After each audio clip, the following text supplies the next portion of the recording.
من در میدان دو تا پهلوان بهترین جمهوری سفربک پهلوان سیدعلی گنجشکوف جیانش شاگردش حریفی او غزالشاه دولتشایف بهترین پهلوان کارکنی ماهرسیمن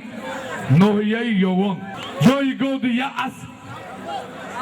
یک گوسفند یک اسب یک تلویزیون پلاسکی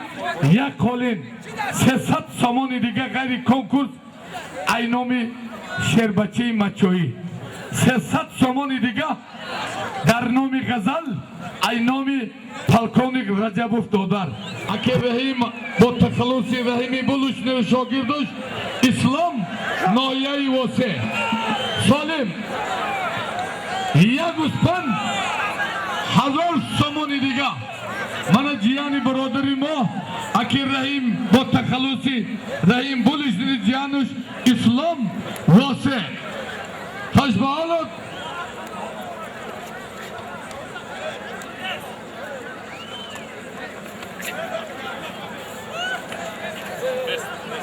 نه نداره قبول خوش آمدی یا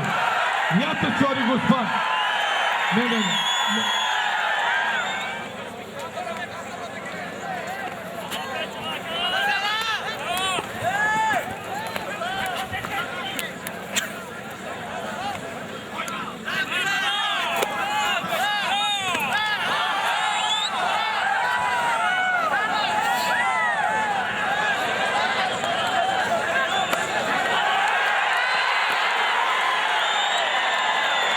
کانترمون شو منصوری ماسکو دو من دوست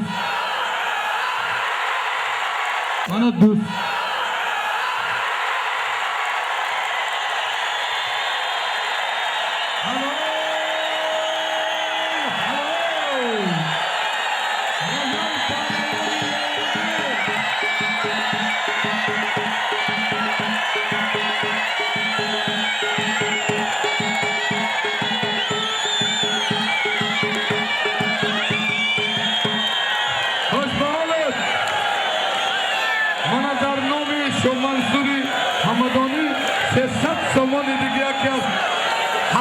همشهریاش مانده خوش به حال غزل پهلوان خوش به حال من بلچکی مچایی